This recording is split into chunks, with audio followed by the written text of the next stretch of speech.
Welcome back to This Week in Switch 2, Episode 2, right? That's right. Yes, Episode last Switch week, 2. Episode Switch 2, Joy-Con 2, Pro Controller 2. It's all a theme here. But I don't know, some people would call last week's episode a pilot as well, which would make this episode 1. I don't know how that works.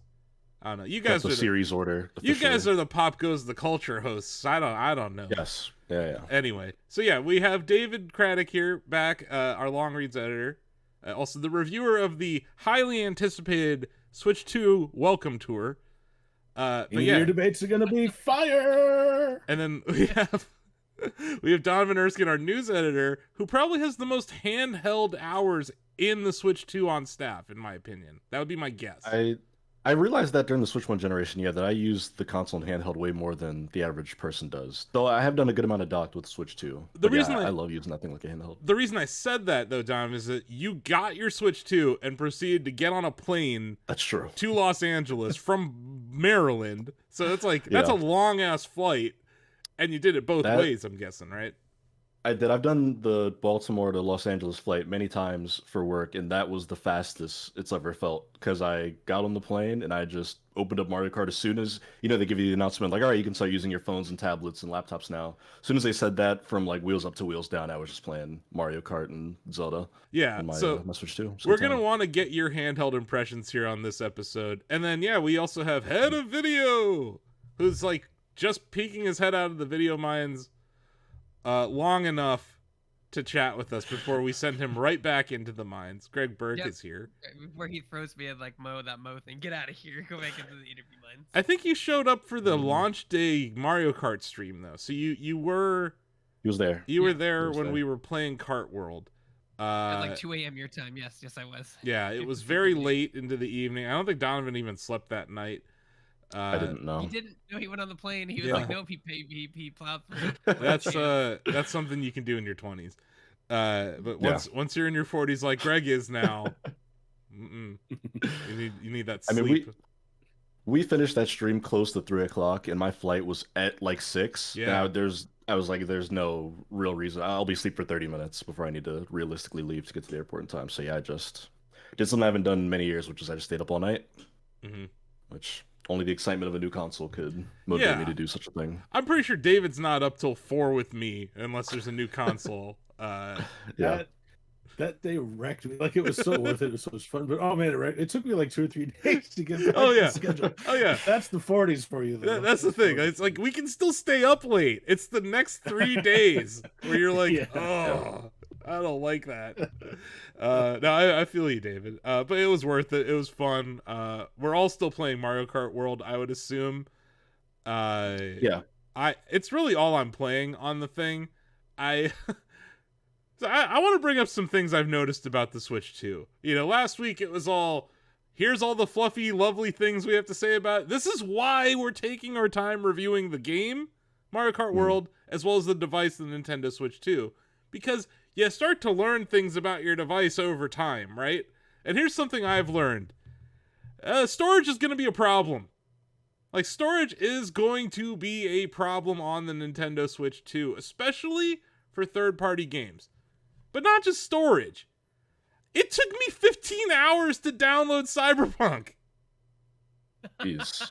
Are you not doing the Ethernet setup? Or? I have an Ethernet setup. I have 300 megs down. It's the eShop's running like ass again. It's not. It's not the eShop loading. Like the pages load fine. The scrolling's fine now.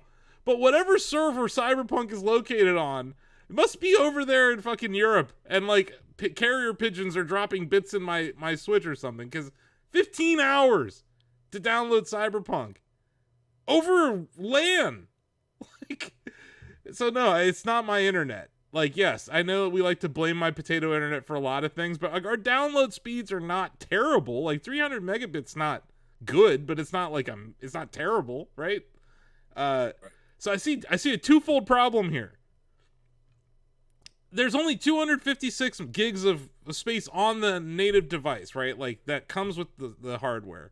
And then you can get a card which is like SDX EX or whatever, like, the micro SD Express, I believe is what it's called. Yeah, That's the one. Yeah.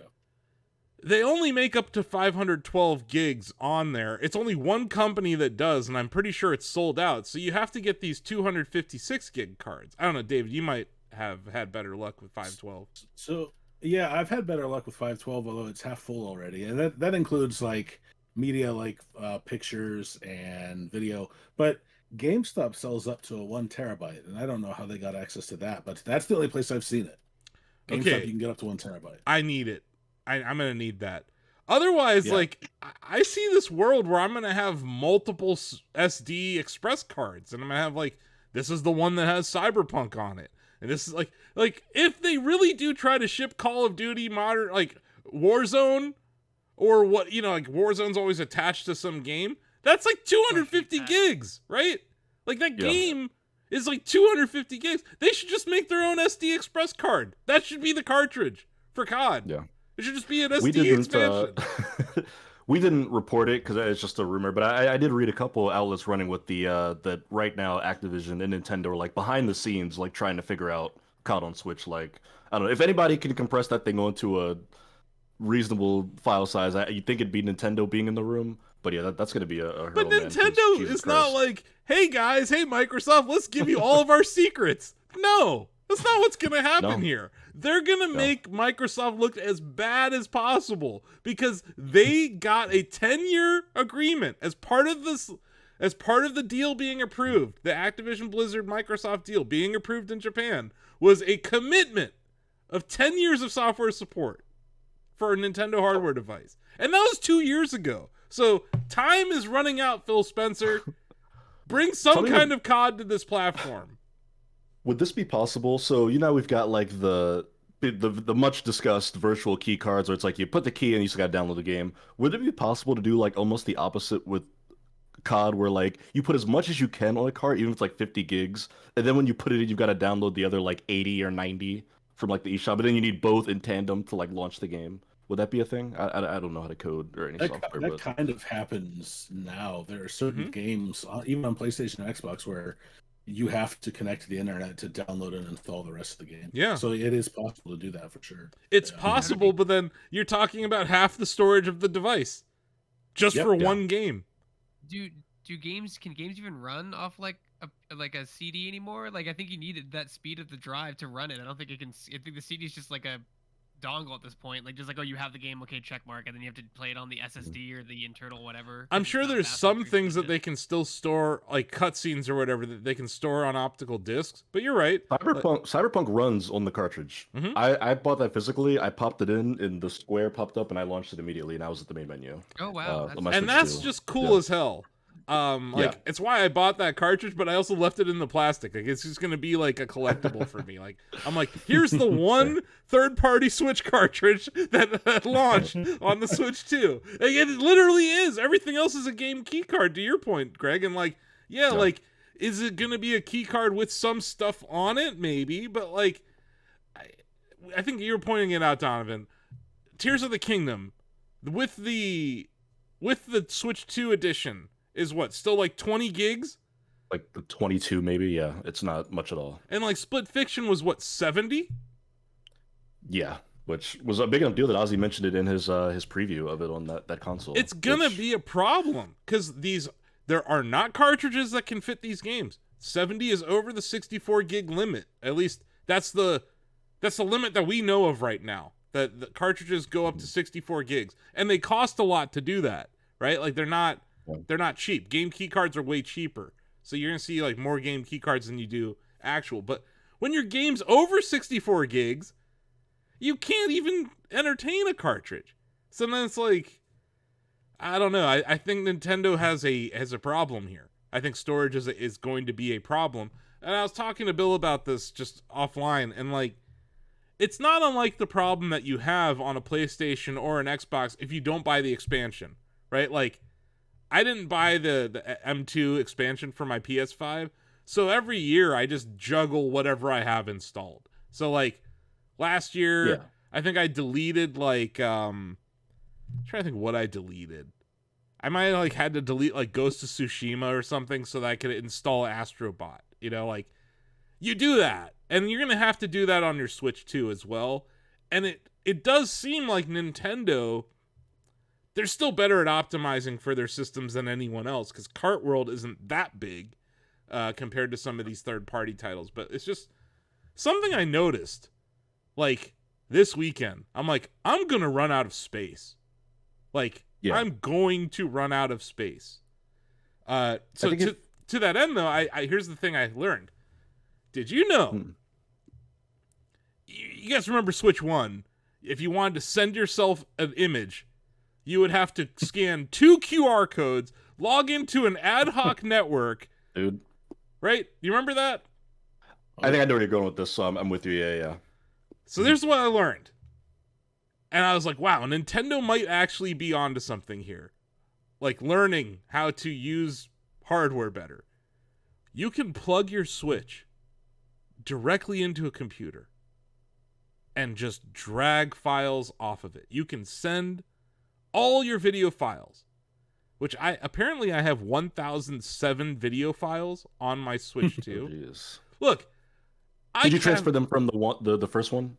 Yes. Or are these all? Yes. Okay. Yeah. Okay. My entire Switch life is 1,007 Right. videos, and then a bunch of screenshots. But it was something like 17 gigs. I was like, oh, that's a lot. I should probably dump those. So you 17 gigs of 30-second clips. You know? Yes. Yes. I mean, David, like every single Breath of the Wild moment that I was like, oh my God, 30 seconds. Every single Tears of the Kingdom moment, 30 seconds. Every single awesome Mario Maker moment, 30 seconds. I have plenty of clips. Every Mario Kart thing. So yeah, like I have a ton of video. But there's like an actual feature where you just click this button in the settings and you can dump all of them over to your PC with like literally a couple of button clicks.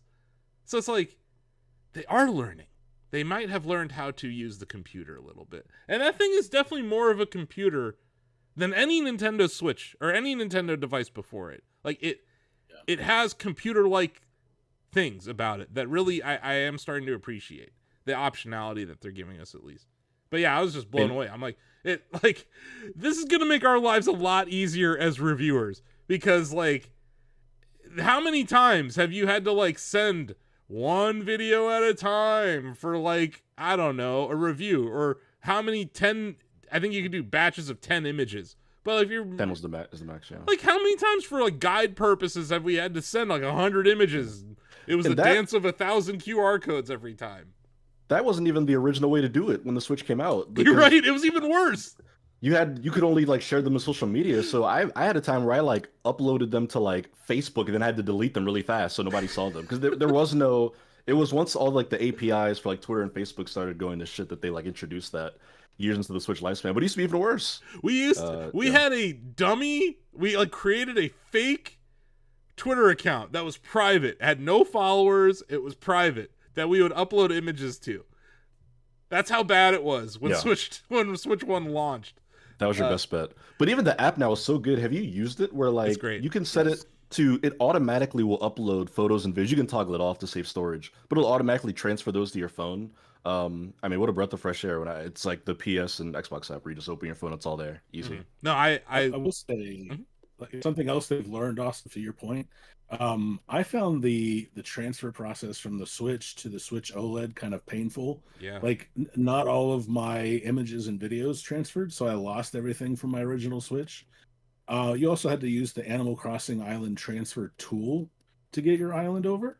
Now, when I ported from the Switch OLED to Switch 2, everything just went. Like, also, if you told me ahead of time, like, hey, your island makes the jump, that was really cool. Like, they knew to transfer everything instead of having these bespoke tools for different games and video and images and so forth. And I was really pleased to see that. The thing that still is ass about Animal Crossing is the whole one island per system thing. Like, that sucks. Yeah. I hope they address that in a future Animal Crossing, because it would be cool to allow us, like in a Sim City or like a City Skylines, to like let us build more than one island. And you're right, that archaic island transfer tool thing that's kind of been around for a few generations. Like, there was no need for it. Like, if you can transfer all the save data in one go, do it. I maintain that song is one of the most wonderful things about the entire Switch 2 experience, and most people you hear it one time. You hear it one time, and then that's it. But yeah, like I agree. They made it so much easier to transfer, which is why I transferred all of my screenshots and images so easily. Like I was like, yeah, sure, why not? But yeah, it's I am looking to like create space in my Switch 2, and yeah, that 17 gigs of images or videos is probably gonna be the first thing I move over, because like I don't need them on my Switch, right? But yeah, man, but I'm like starting to see some of the issues. That's all I'm saying. Like I'm starting to see like this is gonna be a problem, but it's not unique to Switch 2, and even on PC, you're eventually gonna run into some sort of storage limit, right? And you have to decide, okay, I'm gonna, some of these games are freaking huge on PC, 100 gigs, 120 gigs. So if you only have like 2 terabytes on your hard drive or on your system, you're still gonna have to manage your storage. That's not. Yeah. Like the complaint I'm having is not unique to Nintendo Switch 2. I just think that their format that they're using, be it the hybrid console or the cartridge format, both create limitations that don't exist elsewhere. And I think that's going to be something that, a consumer, a potential consumer, someone who wasn't an early adopter might want to know about before they buy this system. Is that like, look, storage is going to be an issue. I thought it was a little awkward that I couldn't even play my old Nintendo Switch games on the old SD card. Like, you want me to have a faster SD card for new games, that's fine, but I can't even play my old ones that don't need that speed. I thought that was a little odd, because I put my thing, it's like, you have to have this card in order to play your games, the EX speed, whatever, speed 4, whatever is the class of SD card. But I'm like, but I want to play older games that work on the card. Don't have to have the new one. But the whole point of Switch 2 is that your older games run better. So why would you take away like one of the reasons it runs better? Like storage, not storage capacity, but storage speed is one reason why the Switch 2 is running so well. Why games run so well on the Switch 2. So I guess that's why, Greg. But like I understand your point. Like it really sucks because I had a 1 terabyte SD card, for my Switch, but now like I could only find a 256 online. So, but now that I know that GameStop might have a 1 terabyte, I'm like, man, maybe I should hold out for a 2 terabyte card. But I'm also just thinking I might have multiple 256 gig cards. Like, instead of having cartridges that I need to keep in a pack, I may just have. Oh God, I hate that. Oh, we've reached that point. No more cartridges. So you just carry SD cards with you for your entire Switch library. Look, I'm not like. Look, if that's what I have to do, that's what I'm gonna do. I'm not saying I want to do it, Donovan. I'm just saying if it comes to that, it comes to that. I think your mileage will definitely vary. I think if you're somebody who mainly plays your Switch for like Nintendo games, then it'll be a long time till you get to that point. Because in their defense, like their games are never more than like 20 something gigs. Whereas I think the issue with PlayStation and Xbox is that like Microsoft and Sony publish like 80, 90, 100 gigabyte games right on their platforms all the time. Whereas like, yeah, if you had Mario Kart World, Tears of the Kingdom, Breath of the Wild, I'm gonna assume whatever Donkey Kong Bonanza comes in at, Metroid Prime 4, whatever that comes in at, I bet you could put all that on system memory, all 4, 5 of those games on system memory. It's once you get into the split fictions, the cyberpunks, that you're gonna run into those storage issues a lot quicker. So I guess it'll depend on how much you want to play those third-party AAA releases on your Switch 2. I mean, if that's where you want to play the next Assassin's Creed or theoretically Call of Duty or something, then yeah, you're gonna have a problem very quickly. I want to bring up a third-party game that is on the original Switch that's actually made by Sony, and you might, Donovan, you've reviewed this several times for us. MLB The Show 25. Oh yeah. Now this game is huge on PlayStation. It's like 100 gigs on PlayStation. On the original Nintendo Switch, it's 30 gigs. Yeah, but also you can tell that you're missing. You can tell you're missing about 70 gigs or something when you play it on the Switch. I've heard it runs better though. So riddle me this, Donovan. How big will MLB The Show 26 be for Nintendo Switch 2? Yeah, that'll be if it's 100 gigs, that's like half your freaking storage. Surely you can meet somewhere in the middle, right? Like you can have a middle ground where it doesn't look like 7-minute abs game anymore. 6-minute abs. Yeah, you won't have that 7-minute abs. PS5 Pro fidelity. Maybe you can make something that's a bit more respectable to look at. Yeah. It'll look better than Switch 1, but worse than PS5 Pro is what you're saying. It'll be somewhere in the middle. Yeah. Somewhere in that chasm in between those two benchmarks. But like I wanted to bring that up though, because like it's 100 gigs on the Xbox Series S and X. Like it's. But you know what I think is interesting though about that, like to zoom out, is that like on the outside it's like, man, like third-party devs are gonna have like a challenge on their hands every time they want to put their game on Switch. But I think something that's different this time around is that they're gonna want to put in the effort to do that, right?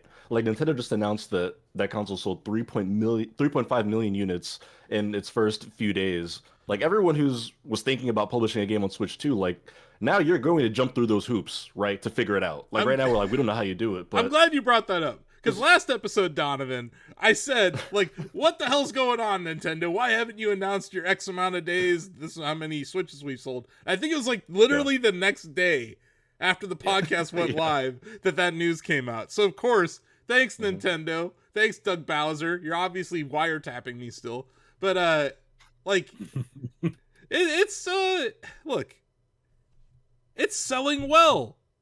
It's selling well. They didn't need reviews. They didn't need any hardware reviews to sell those 3.5 million units. But you're right. If you're a third-party developer and this thing is the best-selling console at launch of all time, I love, by the way, that Nintendo didn't say that in their press release because they don't care about other people. They said it's the best-selling Nintendo console launch of all time. They're like, whatever about the other companies.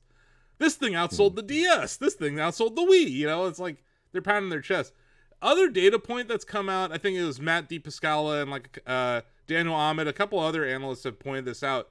The attach rate for Mario Kart World to Switch units is like 4 out of 5 Switch 2s are being sold with Mario Kart, either digitally in the bundle or physical. Like I was at Meijer a couple days ago, David.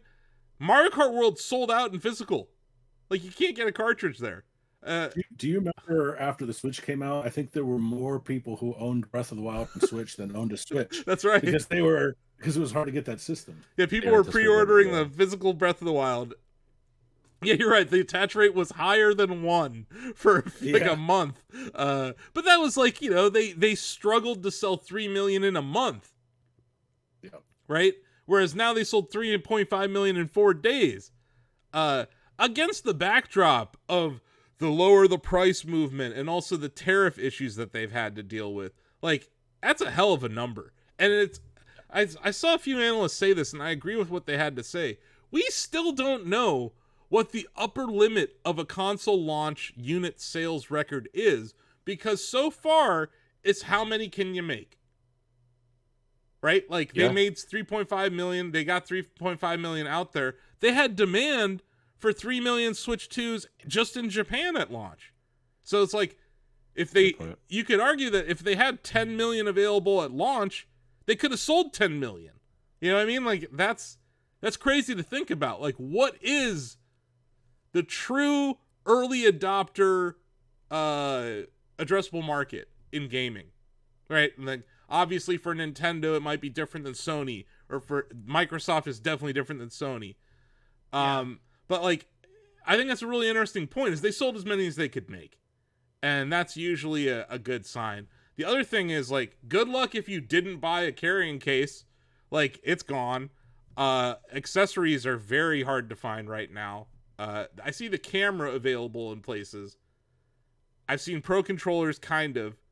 But, like, forget it. If you're looking for a GameCube controller, or if you're looking for any of the first party carrying cases, they're all gone. So it's I'd say people seem to like the product, or they at least wanted to buy it more than any other Nintendo product in history. It's probably going to outsell the Wii U, like the first year of the Wii U, in its first week. So that whole, it's the Wii U too. I don't know about that. Sales of the Wii U? Huh? That's compared to lifetime sales, right? In the first week. It's No. First year, I believe the Wii U sold around 3-something million in its first 12 months, Greg. The Wii U. This thing is, in its first year, Switch 2 is projected to outsell the lifetime sales of the Wii U. So the Wii U sold 13.5 million in its life. Switch 2 is expected to sell like almost 15 million in its first 12 months. So it'll do 5 times the sales of the Wii U's first year in its first year. And it's kind of like in line with what the Switch 1 did in its first year. And if you look at the last 8 years of Switch, like their lowest amount that they sold after launch was like 11 million units in a year. So there seems to be like a baseline of demand for Nintendo hardware that's somewhere around 10 million units a year. And it's a shift. We're not like, it might not have to do with what generation we're in. Like there's just people who like, I play Nintendo games. I have an iPhone, you know? I really think this Nintendo Switch is reaching what I would call iPhone status. Like, they made something so groundbreaking, so transformative, it's shifted the entire industry, that they don't have to make a new thing. It's just they have to iterate on this thing and curate it and create this ecosystem around it. I think that's what we're witnessing here. But yeah, like congratulations to Nintendo. Like that's a huge launch. I thought the attach rate story was really interesting though, because so many people were saying that Mario Kart World was going to flop because of the $80 price point. I don't know if you saw how much Borderlands 4 is going to cost. Man, I want to meet the people who bought a Switch 2 and weren't interested in having Mario Kart World. I mean, those people are playing Tears of the Kingdom.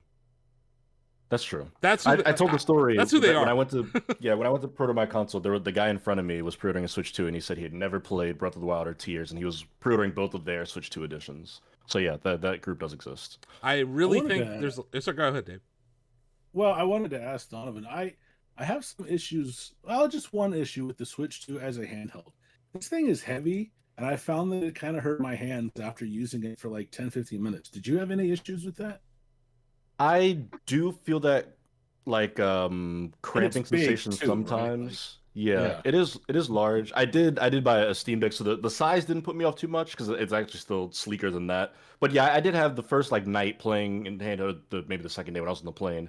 I did start to feel a little crampiness in my hand, and honestly, I wasn't sure if I'm like maybe I just forgot how to hold a Switch because it's been so long since I was using this thing consistently.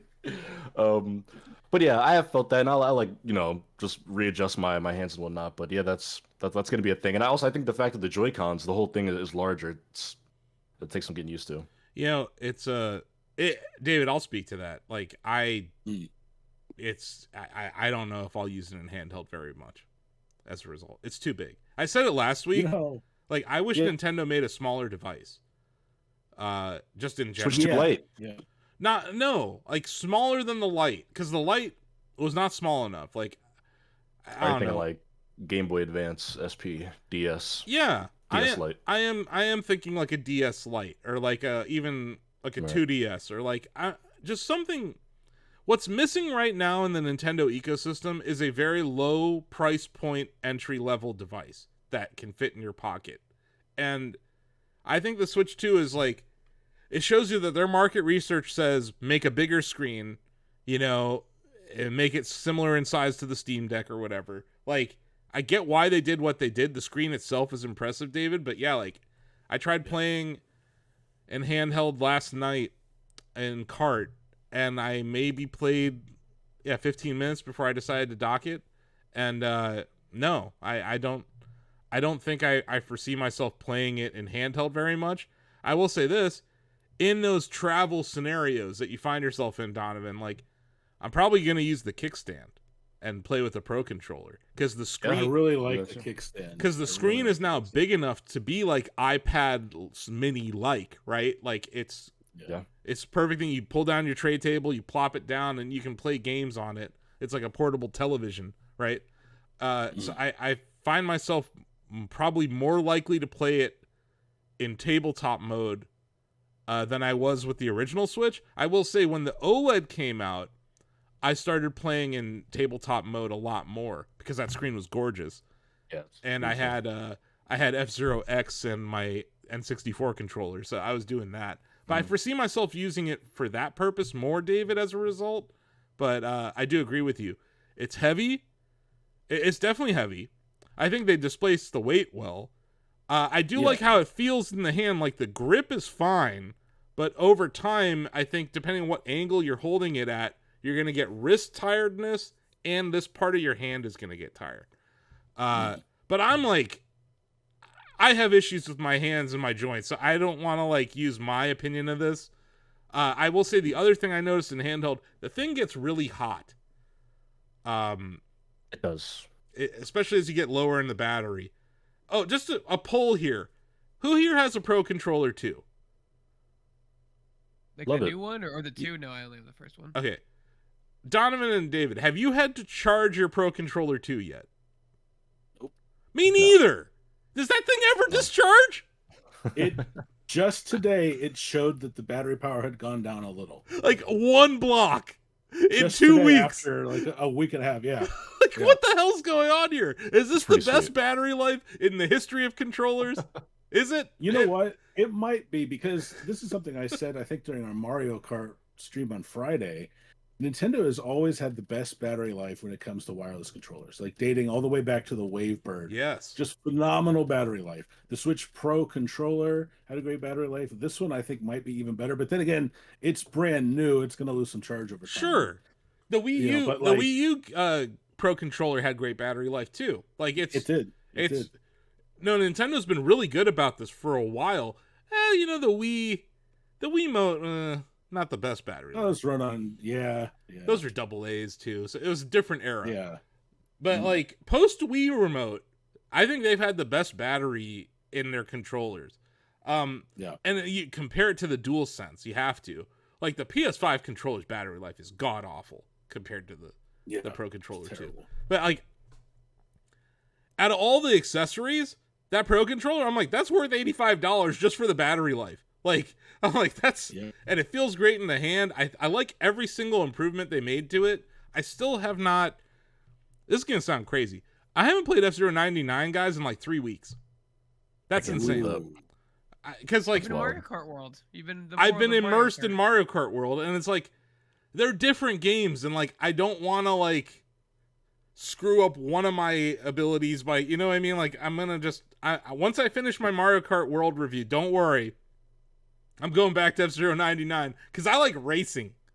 I like actual racing games that reward racing skill. But I also am really enjoying Mario Kart World. Like, I know that everyone has their own modes that they kind of are working on and like enjoying, but for me, I love the open world. Like, I'm really enjoying the open world. And we had that fun moment on the stream, David, where like TJ found a Peach medallion, and like we all kind of workshopped how to get it together, and then like I showed how to use the reverse, the rewind function, and like I was able to get the medallion using the rewind function. Like, it was fun seeing that happen, because that was like an emergent gameplay moment that just came out of nowhere, right? And we were all hanging out in the same open world together, finding that medallion. So I really did enjoy that. But like single player, I really like free roam. Like, it's my favorite mode in the game.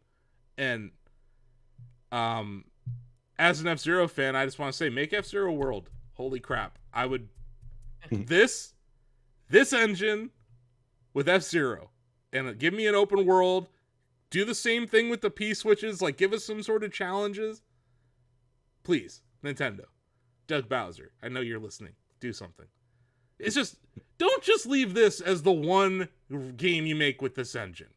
Like, run with this. Give us, like, Diddy Kong Racing. Give us, like, I don't know, 1080 snowboarding could come back. Like, there's so many games you can make with this engine, but, like, I'm really enjoying the P-switches. Like, I think they're fun. And I think there's, like, a ton of replay value from it. The more I play it, it's like, yeah, this is, like, Bowser's Fury. Or this is, like, Sonic Frontiers. It's not Breath of the Wild. It's not Tears of the Kingdom level of detail. But, like, yes, there is, like, a similar nature to finding a P-switch and finding a shrine. And you may be able to get through a shrine faster than you can a P-switch challenge, but like, or vice versa. But like, there's something similar to it, and there is something like cool about finding one. I find myself discovering P-switches when I'm just doing cool shit. Like, I was like just on a railroad grinding and doing a wheelie and having fun while the Mario Maker music played in the background. And I'm like, oh, look, there's a P-switch. And I pull over and I do the P-switch. Like, it's just not it's not the most serious game, right? So I just enjoy kind of being in that world. And then, yeah, if you want the more competitive nature, there's a lot of great modes, right? Like, I think Time Trials is solid. I want to say this too. There's not enough information at the end of a race. They don't tell you your time. They don't tell you your best lap. They don't tell you shit. Like, what are they doing? They have that data.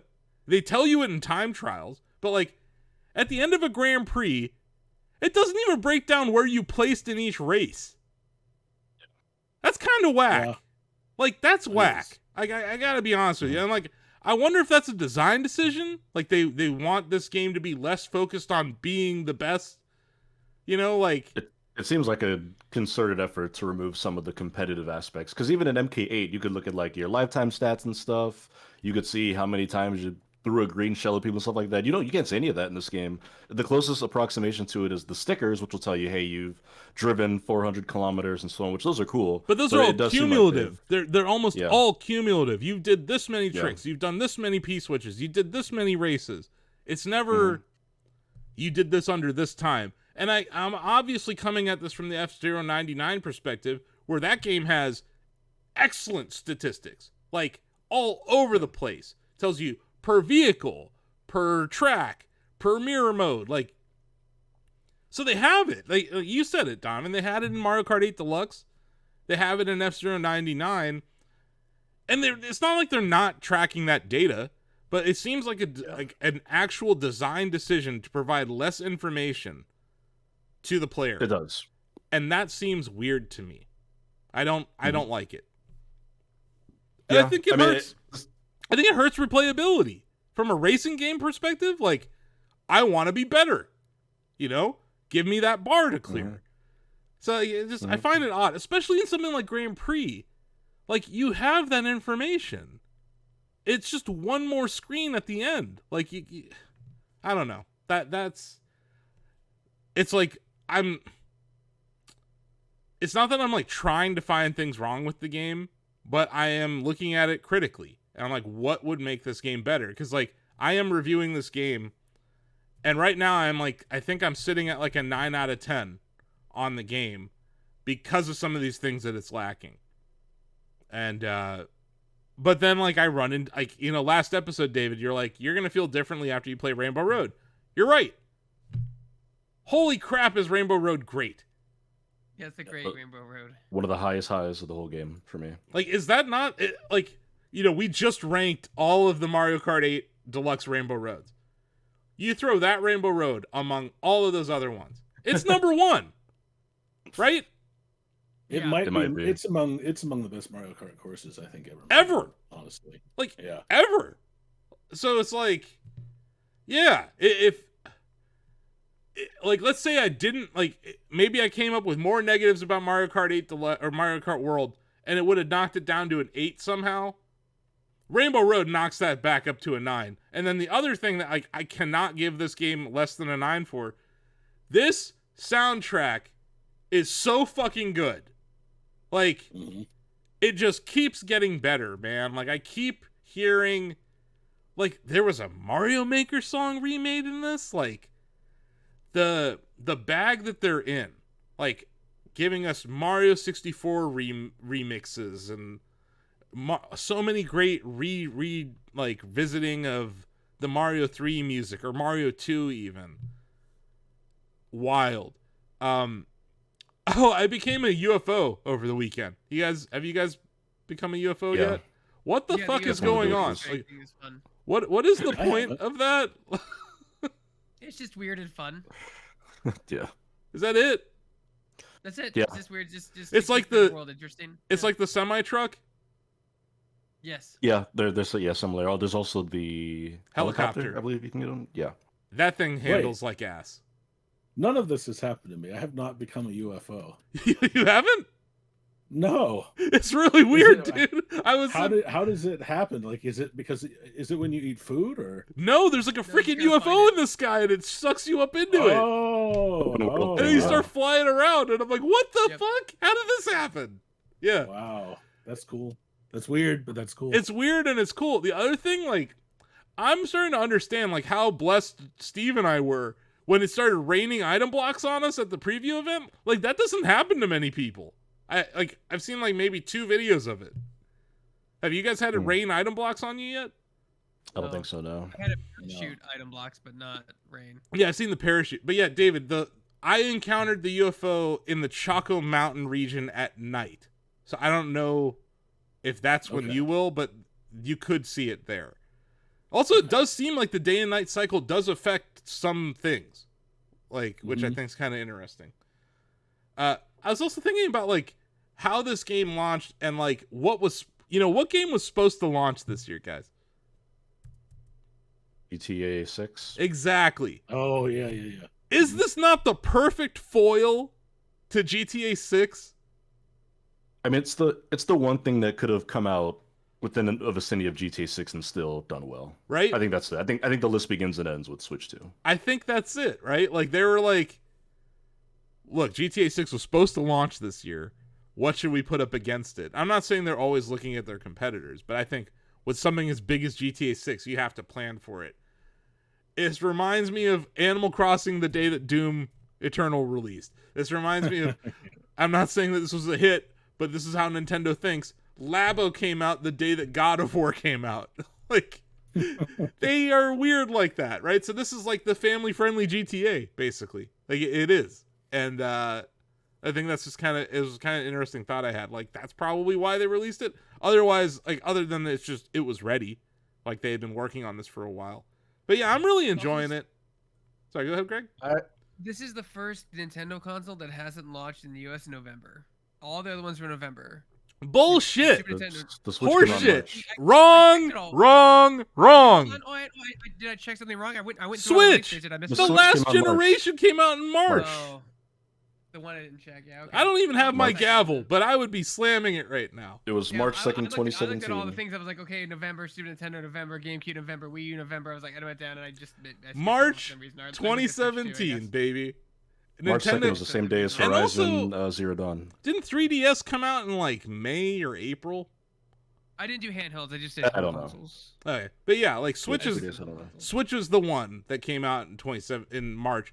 And I honestly, Greg, like, I think this is the right way to do it because you get your early adopters in. Nintendo early adopters are going to buy this thing whatever day you release it. They don't care. So you get all those people in, and then you spend the next 6 months ramping production for holiday. Yeah, then you release your big Mario game or your Zelda game, right? Like, I think that, but I've talked to Donovan about this and you and other people. I think that the whole like, oh, it has to release in holiday is like is like not that shit's over anymore. Like, you can release any time during the year and it doesn't matter, right? Yeah, I think you have to have games for the holiday, right? You have to have a bundle or something, like, you know, or in the case of Nintendo, I don't know if they'll do it this year, but like a Mario special edition for the 40th anniversary or whatever. It's Mario 40, right? That 40th anniversary of Mario's coming up in September. That would make sense. It's like here's like a bundle with Mario Wonder, or, you know, like, because I don't think we're getting a 3D Mario this year. No, not with Donkey Kong Bonanza. No, you don't. Yeah. Which, by the way, we are getting a Nintendo Direct for Bonanza this week. Is it Wednesday? We are. And it comes out in July too. There's like a big AAA game, not November, right? July. That's an interesting summer. Because I think for years everyone has said, like, why don't they release these things during summer when all the kids are out of school and they can actually play them, right? I think that was the big thing for decades I've heard. Yeah. And they're going to have stuff in the fall, too. Metroid will probably be fall. Pokemon's October. Yeah, we got Pokemon. That thing's going to sell however many units are available. That's a cross-generation, too, right, Donovan? So correct. Yeah, it'll be on both. That people will be buying it on the OG Switch. Same with Metroid. So, like, they do have, like, some big software releases coming out in the fall. But I'm just, you know, go ahead.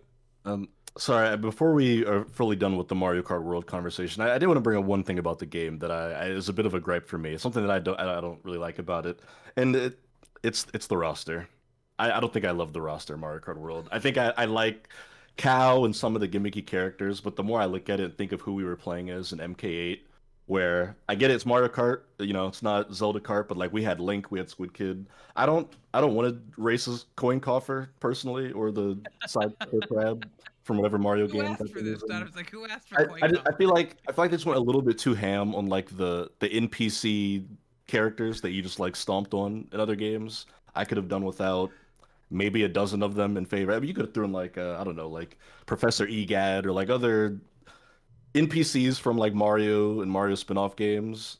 I don't know. I'm looking forward to DLC because I'm like, man, outside of like the core like 6 Mario characters that are in everything, So I'm with you there. Like guys. So I guess the only like I don't think any of those like Isabelle, Link, etc. were added until DLC. So I'm kind of hoping for more as well. Yeah. I just want my Mii back. Can I have my Mii back? That's a good point too. No one will ever get to see my horrific Mii again. Because my Mii was disturbing looking. Okay, Donovan, fine. You want humanoid Mario characters and not a cactus or. I am never gonna race a Stingbee. I could play 500 more hours of this game, and I will never click Stingbee in the character selection screen. But I think it's cute that it's there. But have you raced as Cow? Cow, I don't mind. Look, Cow's on the whitelist. If I had to do over the roster, Cow can stay. Okay, it's like the meme. Look, as the tribal chief of the Cow mains, I have to stand up here and be like, look, I understand that the Coin Coffer is lame, but Cow is glorious. And also, we need more costumes. It's a crime that Pauline has 1 and Peach has 9, and then Donkey Kong has 1 costume. He's freaking Donkey Kong.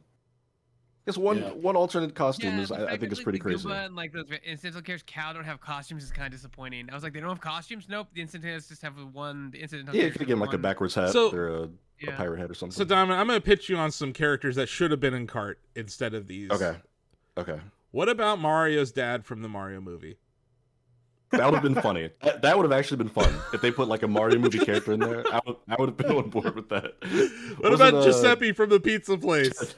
Giuseppe, yeah.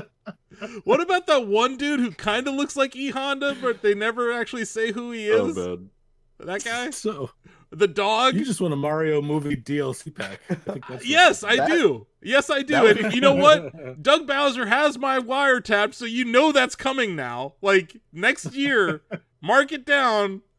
I don't even know what Mario's dad's name is, but he's gonna be it. And his 2 uncles that were giving them shit, like those guys too. Get them in there. I'm totally down for the silly and weird crossover characters. That'd be fine with me. But you're down for the silly weird but not a penguin. That penguin makes me mad. But it's like let's have I don't know. I feel like let's have like creative fun with it. Like Sidestepper's not fun to me, but you can throw in like the wool version of Yoshi. That would have been silly, right? Give me something. Give me the movie version of Mario, where his like face is all weird looking and his hat's got like the stitching with the letters and whatnot. I don't know. Can we talk about the size of Yoshi in this game? It's very confusing. You'll come across a Yoshi walking on the street. That's one size. The Yoshi working in the Yoshi Burger place is another size. And then the Yoshi you're driving around as is another size. What's going on here? And then there's actual dinosaurs that are way bigger than Yoshi. So my question is, how big is Yoshi? What is this? Are these different Yoshis? Are they different ages? What is going on here? Have some of them eaten mushrooms? Right? Where it's just like young humans are very small. That's why I look at it as the Yoshi. They just get bigger as they grow up. I guess Yoshi would be like the fully grown mature adult. So that would explain the differential in the cow size as well, because the cow is much smaller than the cows that you'll see on Moo Moo Meadows in the game. Oh yeah, that's true. So arguably cow shouldn't even be named cow, it should be named calf. Calf. Obviously I think very deeply about the cow lore in this game. But cow, look, I'll give you all these other characters. They're lame, but not cow. You can't take Cow away from me. Cow is welcome in the club. Cow can come in. Cow's great, but like the thing that I find annoying about the character select screen, it's a mess. There's so many freaking costumes you have to pick from. Like the costumes should not be their own character. What does the sword button even do? Yeah, what are those categories? You see what it does? It puts the like it groups them by like how like when you sort, it'll put like all the Mario traditional characters on one page. So it'll be like Mario, Luigi, Peach, Daisy. And I'm like, what is this category exactly? The Mushroom Kingdom? And it just goes like, okay, I don't know. It's so I stupid. really don't understand what the sort button does. And like, Nintendo, what is going on with your menus across games, man? This is Echoes of Wisdom. Your menus were kind of ass. Like, Tears had its issues with the fucking, when you were fusing things in Tears, like that 9,000 column menu that you have to navigate. Like, yeah. Somebody at Nintendo figure out your menus, because that's bad. Yeah. Like what they got going on the character select screen, it's bad. Like, it's not good. When I pick a character, just let me flip through the skins like Smash. Exactly. It would be a million times cleaner. It would be so much smaller if they did that. But yeah, like, I don't know. Yeah, each one's its own character. It's like weird. Just hit it, then let me select. Like, that's weird that they do it each one. Maybe it's to make it bigger or whatever. Make it. I don't know. It's already big enough. I don't know why they. It was already huge. You didn't need to do that. You really didn't. So, Donovan, where do you stand on Dolphin? This is an important question. I mean, Dolphin's kind of okay. I personally am not picking Dolphin, but it's fine. It's whatever. Dolphin's closer to Cow than Coin Coffer. Do you know? You know the problem? The problem is a lot of these characters. It's hard to determine their weight class. Mm-hmm. Like, what weight class is Crab? What weight class is the fucking cactus? Fuck if I know. You know, I know that Wario's heavy. I know that much, but that's about it. Yes. Yeah. The reason, Tommy, do you know what Dolphin was the code name for? Don't give him the answer. This was GameCube. You're right. Right. Yes. Congratulations. Yeah. So that, well done, Greg. That is that's a nice little Easter egg in my opinion. So sure. Yeah. I think Dolphin and Cow. Ooh. Speaking of Easter eggs revolving around the GameCube, have you seen the one with the GameCube startup animation? You hold the triggers in. You pull the analog stick, you like push in any direction when you launch it, it does the intro. I had a friend who was like, "Oh, I've been playing like Soul Calibur, but I wish it did the like intro when you started it up, like the GameCube thing." And I showed it to him, he was floored because he didn't think it was on the console. Yeah. But yeah, for a 2000s kid, that's peak nostalgia. So you hold the left analog any direction while you open the GameCube app, and it plays the GameCube fanfare. That's cool. Yeah, you hit start software, then just pull in any direction. The screen goes black and does the and then it takes you to the menu. It's very cool. Yeah. Greg, are you playing the iMember thing? I remember GameCube. I thought you had like Pikmin like crawling around your desk. That was crazy. Yeah, I had no idea what that sound was. Yeah, I did not. Yeah, but like, I understand what you're saying about other characters from other games. Like, before this game launched, I was talking about, like, it seemed like it was time for Pokemon to join cart. And where is Trainer Red? Where's Charizard? Pikachu? The three. Give us those three, Any of them. But like the first three starter Pokemon should be in cart by now. And like, my theory is that this game is selling well, and they're gonna make us pay for DLC. And it's gonna be islands that are like offshoots of the main island, and there's gonna be like a Zelda island. But like, my guess is that it's not just gonna be one Zelda track this time. It's gonna be like a Zelda Grand Prix, and like an Animal Crossing Grand Prix, and like a Splatoon Grand Prix. That'd be interesting. It's like a new zone with 4 tracks themed around the game, right? Yeah. Yeah. I think that's where we're headed here. And it's going to cost you $5 to $10 to get each of them, and people are going to be so mad when that happens. But I think you're right. Like, it's why it's hard to judge this game right now, because that there's more coming, and I mentioned it last week, or maybe on a different video, but like I look back at Ozzy's review of Rocket League, and he was reviewing Rocket League at that moment in time, but what Rocket League turned into, I think, turned into a 10 out of 10 game. So it's like, we have to review what we have in front of us, but you also have to look at the potential of the game and look at the history of the franchise. And I think that you're right to criticize the roster right now, but 8 years from now, they may have addressed all of it.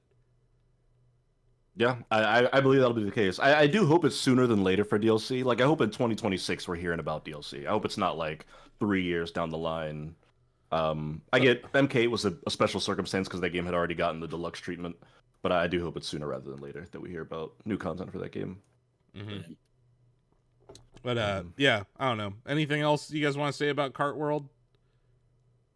No. I think people are being a bit hard on it. I think it's a fun, super fun game, and I think people have gotten really like some people like the world is dead or whatever. But like it's classic Nintendo. It feels like Nintendo to me. You know, it feels like it's a game for everybody and not like someone who's 20 or older or someone who just plays 2 types of games. And you know what I mean? I think people are a little bit hard on the game, honestly. Like when it comes to the stuff that I've come across and read about. Yeah, I mean, I think they're just going to be held to that standard because of the price tag. Like, I think people are just going to be more highly scrutable about the game because of how much it costs. As it's always going to be part of the conversation. But now, like, we're seeing other games are also going to cost $80. Like, it's not. But not for not without backlash. People got on Outer Worlds 2, and then that's what came out. People were like, "Wow, really?" The first one was like $50.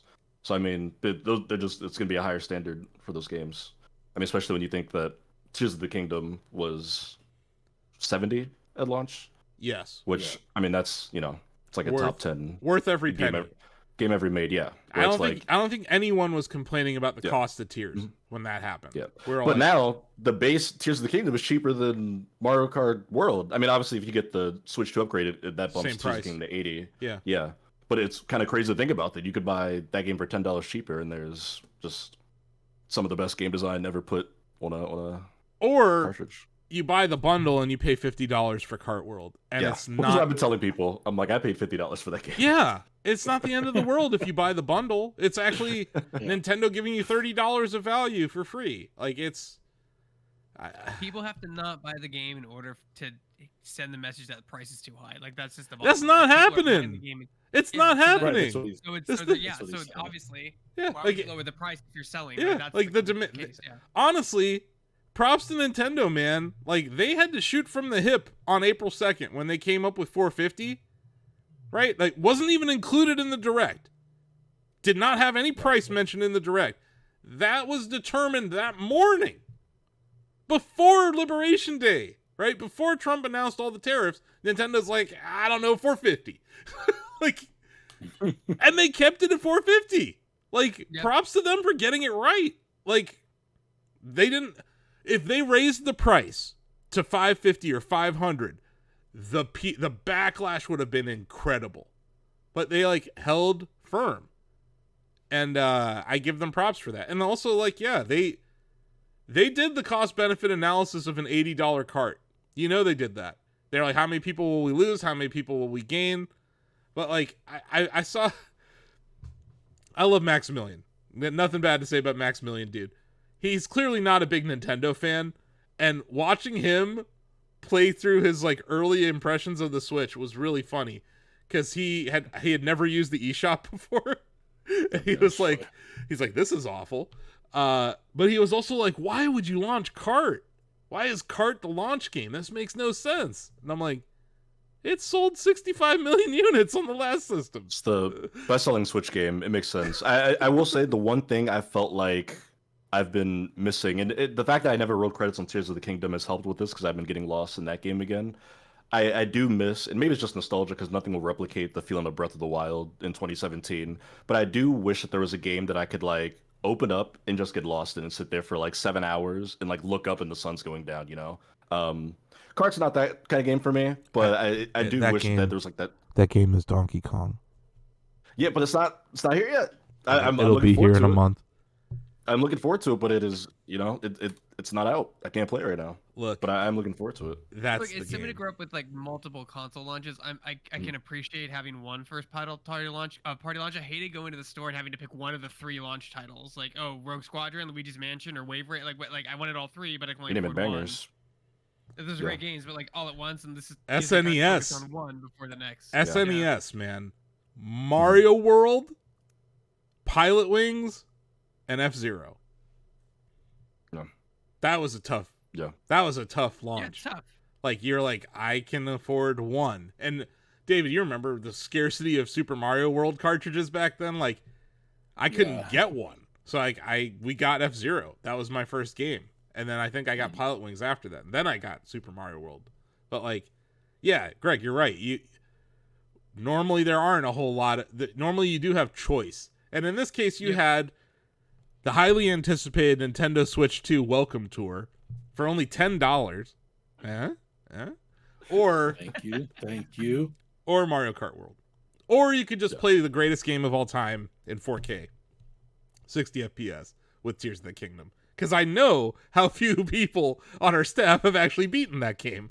And quite fun. I maintain it's the best video game ever made. It's not my favorite video game, but it's the best video game ever made. And now it runs flawlessly on Nintendo hardware, making it even better somehow. But yeah, like the thing I want to do, Donovan, and I was kind of curious. I'm curious if you've done this yet in the game. Mm-hmm. Are the cutscenes in 4K now? Oh, that's a good question. I did watch one. I played for a few hours. I watched one with like Zelda's meeting. I think it's like she's meeting like Rauru and someone else. Oh, I don't know. Have you done the tears? Or have you done? I'm doing those now. Yeah, I'm doing that quest actively. That's a good question. I don't know if it's in 4K. I don't know if they're real. If they're real time, then they would be rendered in 4K with everything else. I think they are in real time, so that's probably the case. I kind of want to just go back and watch them because I actually really do enjoy the story in Tears, and the way that it's conveyed to you, and like getting those tears and finding those tears, I think is cool, and what those tears are is even cooler. But yeah, that game. If you haven't played Tears of the Kingdom and you have a Switch 2, you need to play Tears of the Kingdom. If you haven't played Breath of the Wild and you have a Switch 2, play that first. Yeah. But you're right. They're saving it for the Switch 2 Zelda edition this holiday for the bundling Tears of the Kingdom with the gold. I don't think you're gonna get. You're not gonna get a game bundled with the Switch collectors, like the Zelda collector's edition. No, they won't do that because Nintendo's still mad about the piracy around Tears of the Kingdom when it launched. So like they claim that they lost several $1 million on that. They're trying to make that back. They're not gonna. I don't think you'll see a bundle of software with that. And if they do, maybe they'll do something like what they did with the cart bundle, where it's like you still pay a little bit, but it's not the full 70 for Tears, the full 80. Maybe you pay 50. But they did that with cart because they're like, we want the attach rate to be crazy. And I think that's what they're going for. They're going for like a Wii Sports level of attach rate, right? And that's just if they succeed, this like I'm looking at this from the financial standpoint. Like, let's say that this doesn't sell as many as Switch 1. They could sell 100 million units, and this would still be a very successful hardware system. And Kart World could end up outselling Mario Kart 8 Deluxe because of the attach rate. You know, like 80 million units as opposed to 65 over lifetime. The bundle. Yeah. So, like, I think Nintendo's done some serious, like, back-of-the-envelope calculation on making sure that this is going to be worth it for the company, but also for the consumer. But, yeah, it's interesting to only just kind of be sitting here with Mario Kart World. But, like, the other thing, just real quick, like, are you guys learning how to wall ride and grind and anything yet in that game? Because, like, very slowly. It's ridiculously hard, and I'm really bad at it. Specific situations, but I'm not. It's not coming to me naturally like drifting is. But there are a couple parts on a couple tracks where I know where to do it now, but it's not. I'm nowhere near there yet. I'm getting very good, and you guys are all fucked. I'm telling you. Like I'm learning. I'm also watching. Like, I don't. You guys know Bear? He used to be a Smash player. He goes by Bear UNLV on Twitter. He might be the perfect person for this moment in time. He was organizing like community Mario Kart 8 Deluxe tournaments for like the past 5 years. Like he kind of built the community around the competitive Mario Kart scene. So he has like thousands of hours in the game. I recommend watching his videos and his streams because he is labbing these levels and figuring out optimum paths, but also figuring out shortcuts. Like, there are so many shortcuts in this game, you guys. Like, and it's like, it's not like, oh, that puts you like a few no, I'm going to get like 5 seconds ahead of you with this shortcut, right? And that's a lot of time in a race, right? So it's just there's going to be a skill gap that forms in kart where it's like people who know how to grind are way up here and people who don't know how to grind are very far behind, and I think that's going to lead to frustration. But and also like you need to know how to grind to clear those the P-switch missions. Like that's a large part of those is wall riding and grinding and stuff, and like it's kind of a tutorial in a sense, but it's also frustrating in another sense. But I do think like Steve might not have the easiest route this time beating all the staff, because that dude's working. Every time I turn on my Switch 2 and I check friends list, he's online. He's on Mario Kart. That dude is. I know he's working. I know he's working, but he sees what I see. He sees what I see, and I think David, you mentioned it last week. This is the largest amount of gameplay variety in a kart game ever, and because of that, I think the skill ceiling is super high. But I like at the end of last week's stream. Oh, yeah, we should mention that we tried out Game Chat too. But yeah, at the end of the stream, I figured out this.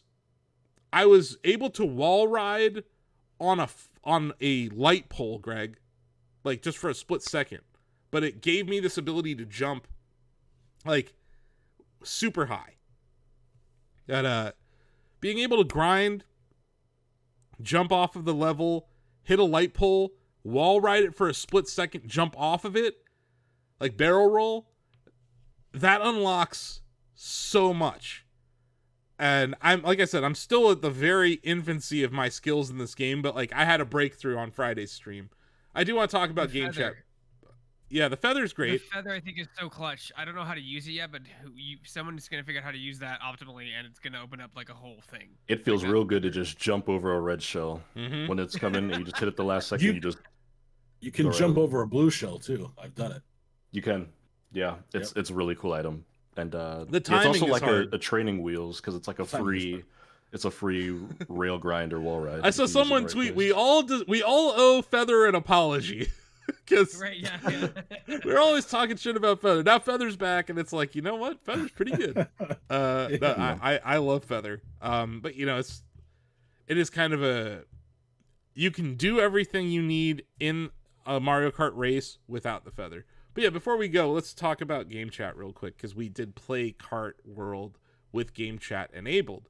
And Donovan, you were on camera showing off your couch.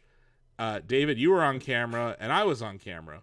And I thought that I kind of showed you guys a couple of things I thought were really cool about it. When you're on the map and we're all playing in free roam, seeing our faces as pins is just, I think, a very Nintendo detail. At the end of a race, I think it was a versus race or whatever, or a knockout tour, it shows the winner's face, Greg, like in a large kind of circular camera. So I gave the double birds to the camera, and it's just it's such an old technology. There's nothing new about what Nintendo's doing, but it's how they're emphasizing the feature that I think is actually novel. And I didn't mind it at all. I actually enjoyed playing in Game Chat. We didn't use Discord for that stream at all, which was the first time that we've done. All of that was on. The only thing I had to capture independently, Greg, was my mic, because it's not outputting your voice in your audio, right? So I had to capture my mic, but everyone else's voices were being captured from the Switch itself. Switch from either the controller or the handheld, right? And then the video camera, right?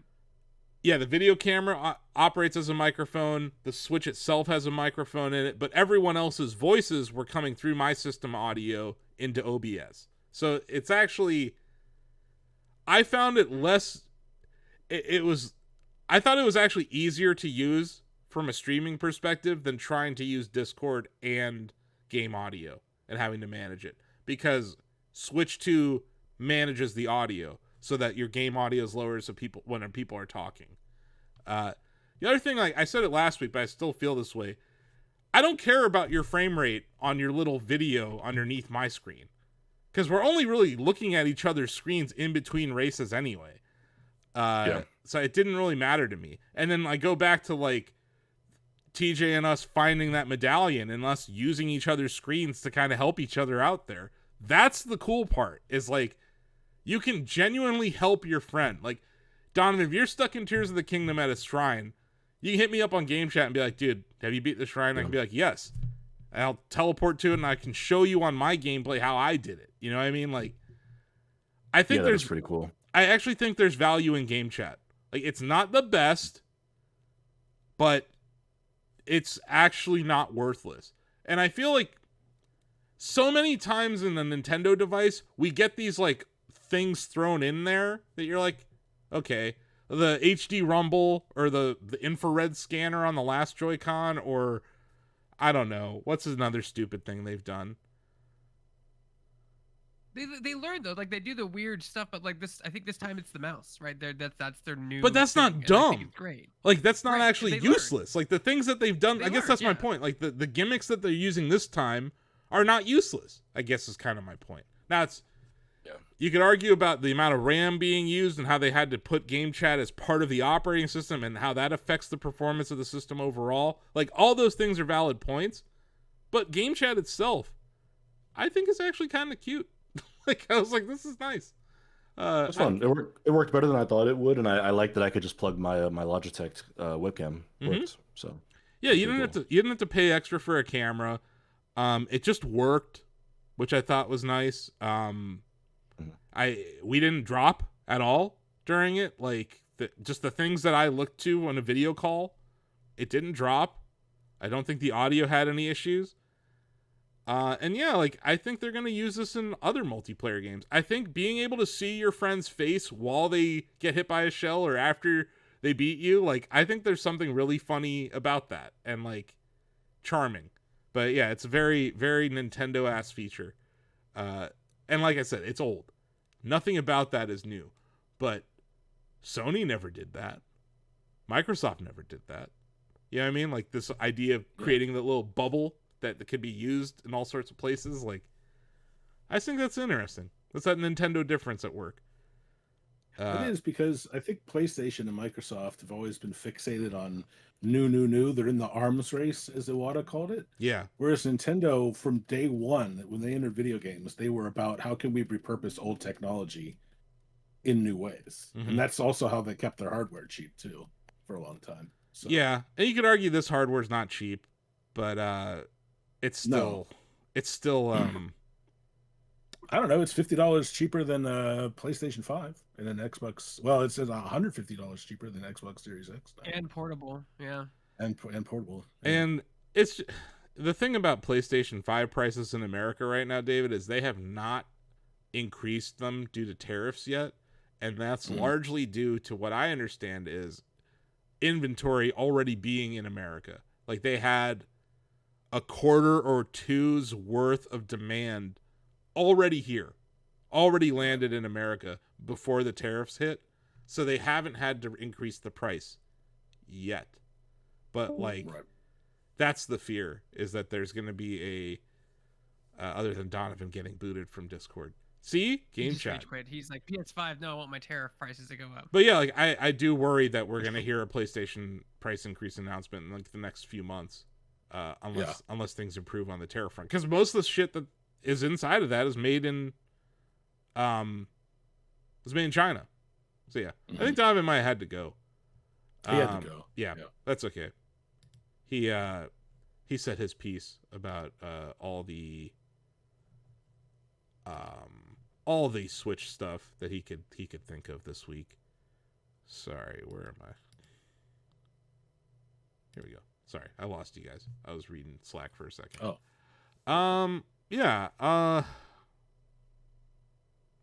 Have you played any I played Mario Maker last night. That frame rate is better, and you know those like you're dropping down levels, and it's like all sorts of crazy shit going on around you. You just do a one butt stomp. It's like an auto scroll but down. Yeah. I tried one of those, and it runs way better now. It's kind of funny. Like, I think people are going to start setting world records from lack of slowdown.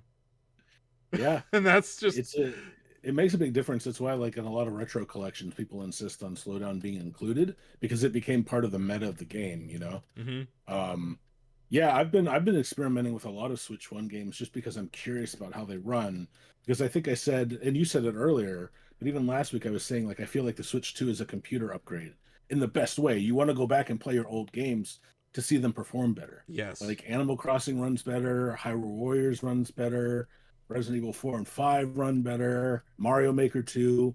I do wish I could have seen how Breath of the Wild and or Tears ran before I downloaded the Switch 2 edition upgrade, because I would have been just curious to see if they were improved at all before applying the upgrades. My understanding is they were. It was mainly frame rate and load time.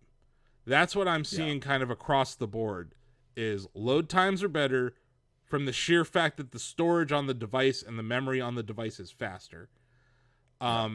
And then frame rate's better largely due to the processor and how some of these games are programmed. So like they weren't putting a cap on their processing speeds, or whatever they did with these recent patches to some of these games have made a lot of them run better. The main difference with Tears and Breath of the Wild in the Nintendo Switch 2 edition is the textures, 4K and the lighting, the HDR stuff. So you're going to notice it more on the texture side, but I'm pretty sure that the load times were the same. And the load times are materially better. They are.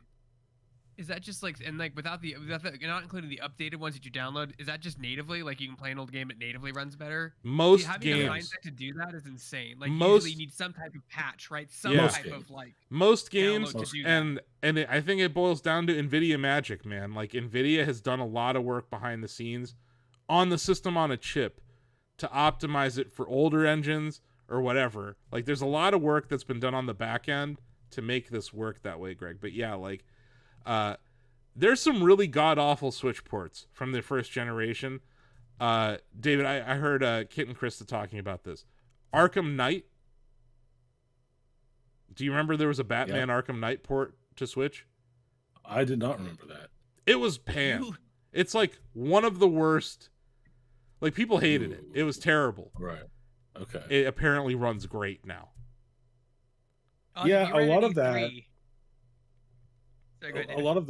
A lot of that I think comes down to the developer side too. Like the Dark Souls port wasn't really great. It ran like it did on PS3, like it's kind of a wobbly 30 frames, and that's locked. So I went back to play Dark Souls on Switch, no improvement whatsoever. So it really depends on whether or not developers do things like lock frame rates. Yeah, you're right. And I think that Nintendo doesn't seem to be locking frame rates in their first party stuff. So you are seeing it more, Greg, with the first party stuff, but you're right, David. It depends on the developer. Apparently Batman Arkham Knight didn't cap that. It's running better. I'd be curious how The Witcher 3 runs on a Switch 2. Yeah, that's what I was going to say. At E3, you walked out of that demo, you were like, it sucks. And just like, why would you put that on the Switch? It doesn't work. Oh, the Witcher 3? Yeah. The Witcher 3 port, you're like, it's terrible. Like, it was. Awful. It was really, really bad. And like, no one would say otherwise. But now, flash forward to now, Cyberpunk runs great on the thing.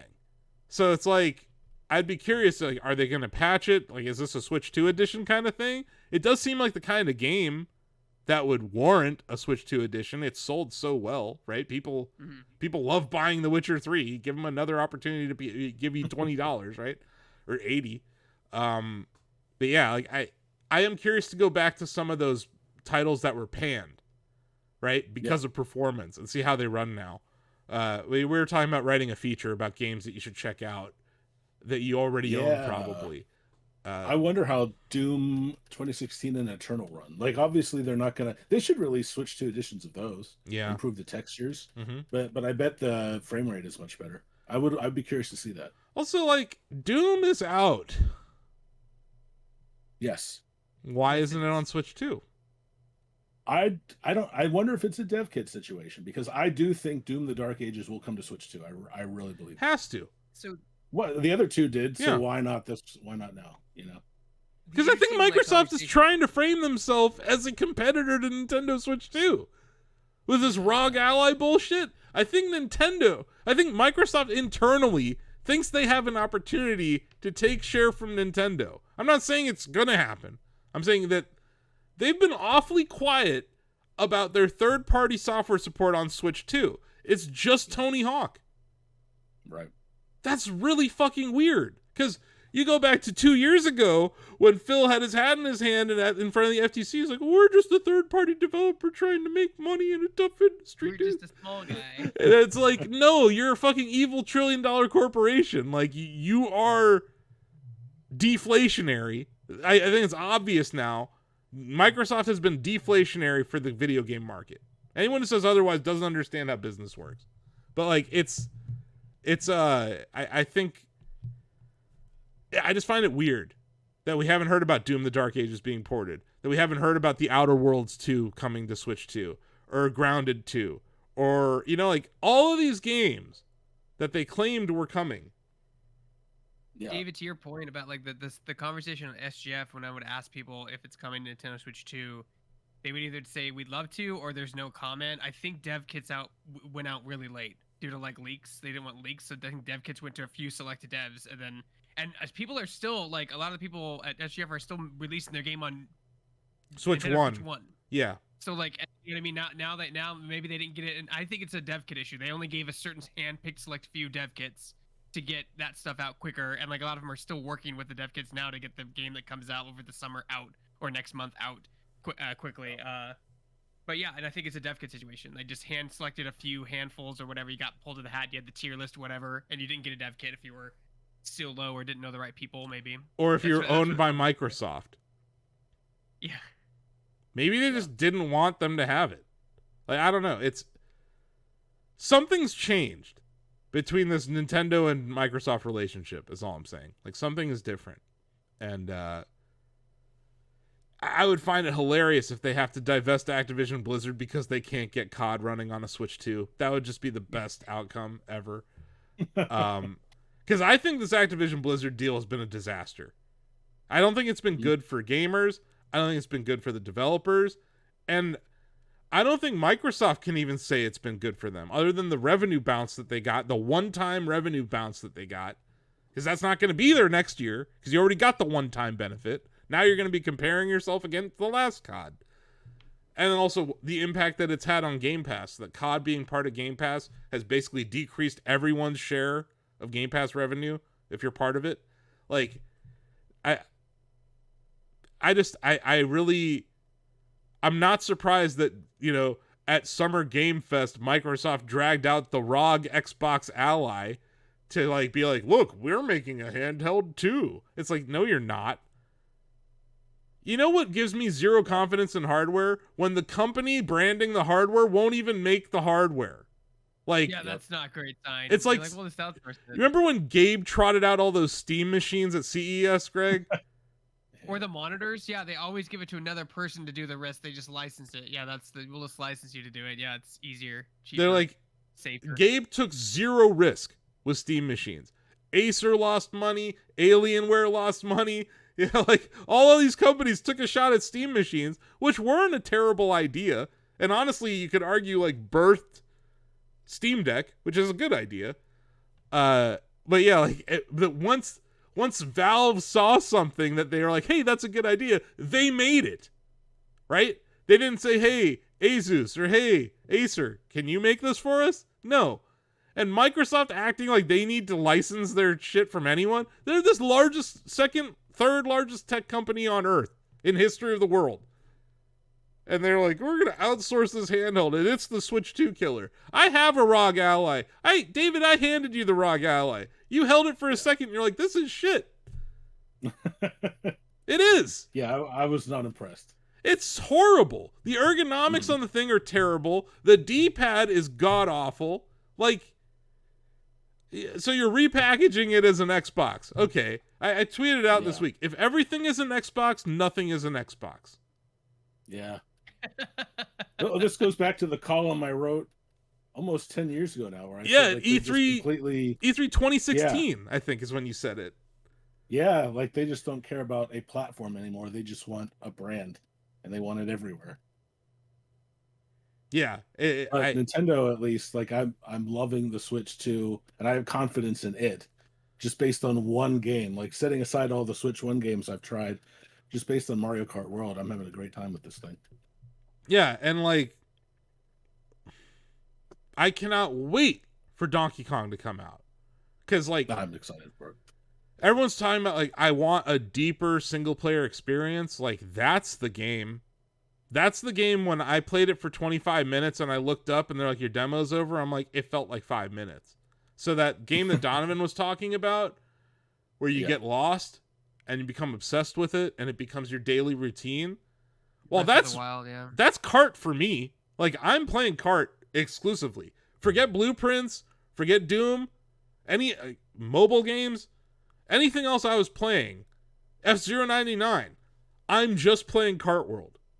So like that speaks to the quality of that game. But yeah, once Donkey Kong comes out, forget it. Like that, I'm of the opinion that we're about to see the largest 3D Donkey Kong adventure of all time. Like a Mario Odyssey scope to a Donkey Kong 3D platformer. Maybe even bigger. We still don't know who's developing it. Just whole other conversation. Yeah. Is it supposed to be internal, or do we not know that? It has to be. We don't know. It has to be internal, but we don't know. Yeah. We don't know. They won't tell us until probably after the game's out and we get to post the credits video, right? Like, someone did point out, I don't think it's a big deal at all, but Miyamoto is not credited in Mario Kart World at all. I don't think that's a big deal because, we're at a position where he's taken a completely different role in the company. Yeah. 2 years ago, when F-Zero 99 came out, he was credited as supervisor. So clearly, he just likes F-Zero better. There you go. That's all it is. So I look forward to you being supervisor on F-Zero World. And I'm going to pound the table for F-Zero World now. Or like F-Zero Universe. Right? Because it's intergalactic. F-Zero Paradise. F-Zero Universe. Oh, Burnout Paradise is what I want. Yeah, I just want an F-Zero Burnout Paradise. But in the interim, I just... How can you make this game and be like, yeah, we shouldn't make any more racing games this generation? Like, really? You really think that? Or should you maybe make all of the racing games? Because, like, this is that N64 moment, right? Where, like, Game Chat is bringing people together. The hardware is cutting edge in a lot of ways. Like, you finally got cutting edge graphics in a handheld. Like, lean into it. Make some cool looking shit. Metroid's a good example of that. Metroid is stunning on both systems, but like, I think I'm going to play it at 1080p on my TV at 120 hertz. Cause like, I love that. 120 hertz for a Nintendo game? Like, yes, more. Yes. So yeah, looking forward to all those things. But yeah, like it's for a June launch, the week of Summer Game Fest. I think Nintendo has to be happy with what they're dealing with here. Oh yeah. As my computer tells me that I'm running low on storage. I don't know. It's a win, for sure. It's a win for them. It's a win. I don't know if that got picked up by the recording. I hope it didn't, but it probably did because Windows. If I heard it in my headphones, I probably heard it. Yeah, if it's on desktop, you did. Ugh. Fucking hate Windows. Start deleting things quickly. Nah, it's all good. Delete. It's all good. We're almost done with the podcast. I figure these are about an hour and a half long. That's good. So that'll do it for this week. Keep an eye out for the Donkey Kong Bonanza Direct, and then also our E4 interviews, which will drop sometime this week. We don't know exactly when. But that'll do it. If you like this, follow us here on YouTube. We're not uploading these as audio podcasts yet, but if someone out there asks us to, maybe we will. We don't know how many more of these we will do. We are enjoying them though, and I think this last week that we spent, David, like we discovered new things. Like you discovered things about existing software.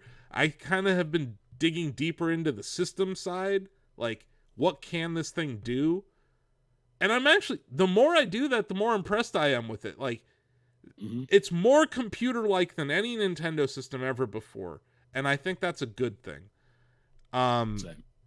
But, there's issues. Any console's going to have issues. And I will continue to bang this drum. Nintendo needs to make an affordable alternative. They need to make a very small, pocketable device. And it doesn't necessarily... Why does it have to be pocketable? I'm just curious why it has to be pocketable. Because even the Switch Lite was a pocketable. It was small, though, but better than the original Switch. I carried it around everywhere. Because 1 billion people play games on pocketable devices every day. So either you have to come up with some sort of smartphone solution for Nintendo Switch Online, where maybe you come up with some sort of clippable controller, you know, like the grip controllers that you see, but you make one for Nintendo. But everyone has a smartphone in their pocket, Greg. And there was an era where everyone had a DS in their pocket. And there was an era where everyone had a Game Boy Advance SP in their pocket. I cannot fit the Switch 2 in my pocket. No. No one can. And if it is a situation where the economy is in a downturn or turning lower, $450 is a lot. Like, this is the highest entry point for a Nintendo system ever. And I feel like their ecosystem is missing a low price alternative. And to that extent, like, there's countries, Greg, where the Switch 1 is just now starting to maybe gain some traction, but it still costs $300. And like in South America, that's still too expensive. So if you want to see, I don't think they care, but if they want to see Switch 1 hit 200 million units sold, they could just give us like a smaller, portable Switch 1 that costs somewhere around $100, $120. I think we're past that point, but I'm going to keep banging this drum because it is an expensive entry point. And I think Nintendo, they want more people to play their games. And the easiest way to do that is to make a more affordable device. And I'm not saying it has to be a Switch 2. And I understand why this is in the wrong year to even suggest this. But like, as we keep going, we're going to get to see what is the appetite for a $450 Switch 2, you know, a year from now, 2 years from now, right? It might not be the same trajectory as Switch 1. And they may end up having to do what I'm talking about, where they make something that's more affordable. And it may not run all Switch 2 games, or it may not run any. But why I think it has to be smaller, Greg, is that that's what people still play games on most of the time, is their smartphone. And maybe you don't just replace your smartphone with this Nintendo device, or maybe it is something as simple as bringing Nintendo software to a smartphone. It could be as simple as that, but I doubt they want to do that. So it's like, I think it's a problem, is all I'm saying. It's a problem on the low end of gaming for them. When it comes, you think about how many games on mobile are free to play, right? And now Fortnite's back on mobile.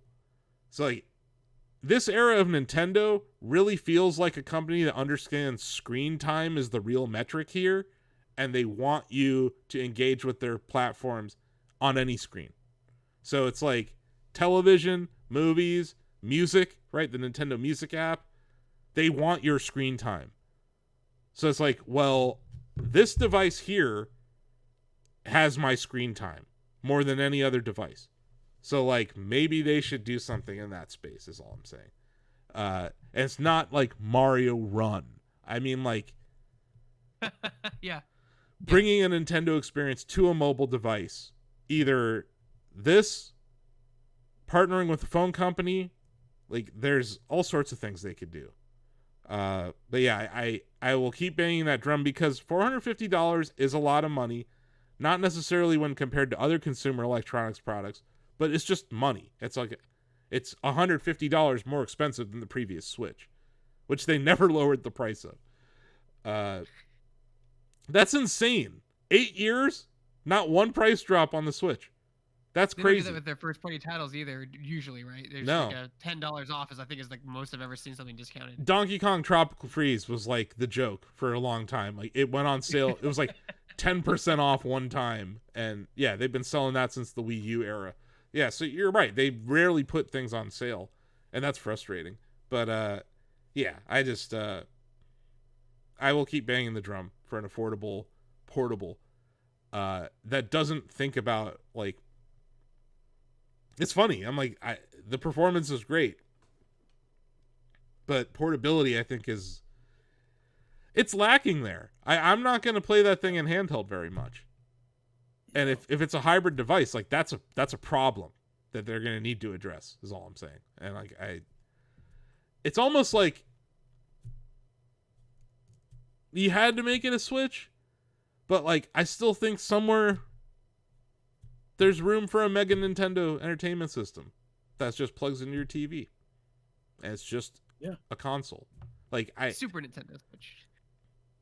No, I'm saying beyond the Switch. Like 5 generations from now, when they finally evolve away from it and everything's cloud-based, they could make... Maybe that's where this is all headed, is when the cloud becomes a better solution for them. Your device no longer matters. Everything's a Nintendo, right? But we're not there yet. It's just... I think there would be less hatred for the company if there was a low-cost alternative product right now. And there's just not. And there's not anywhere else in the industry. I don't think there's a single product in gaming right now that's less than $400. That's like newish, right? The ROGs, that newish the ROG Ally or the Steam Deck OLED, those cost like $400. I think the base PS5 you can get for $400 or $450 right now. Without the CD-ROM drive, yeah, and then the Xbox is like $500. So nothing's really that cheap. But I do think. I know people that like, and this could be because you're specifically talking about Nintendo, but I know people who got the Xbox Series S because it was cheaper than the X. Like, you know what I mean? But I don't think that for them anyway didn't do very well. Like across the board, having the 2 platforms, and people criticized it. But that could be because it's Microsoft and not Nintendo, right? Like they're 2 different companies, 2 different products, 2 different games they carry, you know.